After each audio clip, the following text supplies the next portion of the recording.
ತರಕಾರಿ ಬೆಲೆ ಗಗನಕ್ಕೇರ್ತಿದ್ದು ಮತ್ತೊಂದೆಡೆ ಮೊಟ್ಟೆ ರೇಟ್ ಕೂಡ ದಿನೇ ದಿನೇ ಜಾಸ್ತಿ ಆಗ್ತಲೇ ಇದೆ. 5 ರೂಪಾಯಿ ಇದ್ದ ಮೊಟ್ಟೆ ಬೆಲೆ ಇದೀಗ ದುಬಾರಿಯಾಗಿದ್ದು ಒಂದು ಮೊಟ್ಟೆಗೆ 7 ರಿಂದ 8 ರೂಪಾಯಿ ಆಗಿದೆ. ನಿತ್ಯ ಮೊಟ್ಟೆ ಬಳಕೆ ಮಾಡೋರು, ದಿನ ಜಿಮ್ಗೆ ಹೋಗೋರು ಇಷ್ಟು ದುಬಾರಿ ಬೆಲೆಗೆ ಹೇಗಪ್ಪ ಮೊಟ್ಟೆ ಖರೀದಿಸೋದು ಅಂತ ಯೋಚಿಸುವಂತಾಗಿದೆ. ರಾಜ್ಯದೆಲ್ಲೆಡೆ ಮೊಟ್ಟೆ ಪೂರೈಕೆ ಕಡಿಮೆಯಾಗಿದೆ. ಜೊತೆಗೆ ಕಳೆದ ವರ್ಷ ಹಕ್ಕಿ ಜ್ವರ ಬಂದಿದ್ದರಿಂದ ಕೋಳಿಗಳ ಸಾಕಾಣಿಕೆ ಕಡಿಮೆಯಾಗಿತ್ತು. ಈ ಎಲ್ಲಾ ಕಾರಣಗಳಿಂದ ರಾಜ್ಯದಲ್ಲಿ ಅದರಲ್ಲೂ ಬೆಂಗಳೂರಲ್ಲಿ ಬೇಡಿಕೆಗೆ ತಕ್ಕಂತೆ ಮೊಟ್ಟೆಗಳ ಪೂರೈಕೆ ಆಗ್ತಿಲ್ಲ. ಹೀಗಾಗಿ ಮೊಟ್ಟೆಗಳ ಕೊರತೆಯುಂಟಾಗಿದೆ. ಸದ್ಯ ಪ್ರತಿನಿತ್ಯ ಬೆಂಗಳೂರಲ್ಲಿ 1,10,00,000 ಮೊಟ್ಟೆಗಳಿಗೆ ಬೇಡಿಕೆ ಇದೆ.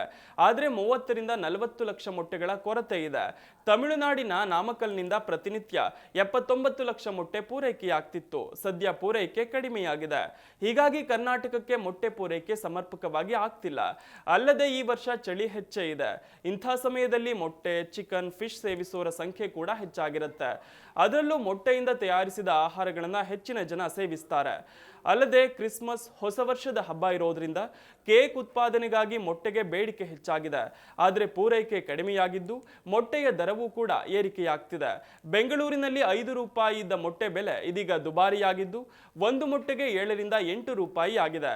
ಇನ್ನು 2-3 ತಿಂಗಳು ಮೊಟ್ಟೆ ಬೆಲೆ ಕಡಿಮೆಯಾಗುವ ಸಾಧ್ಯತೆ ಇಲ್ಲ ಅಂತ ಹೇಳಲಾಗಿದೆ.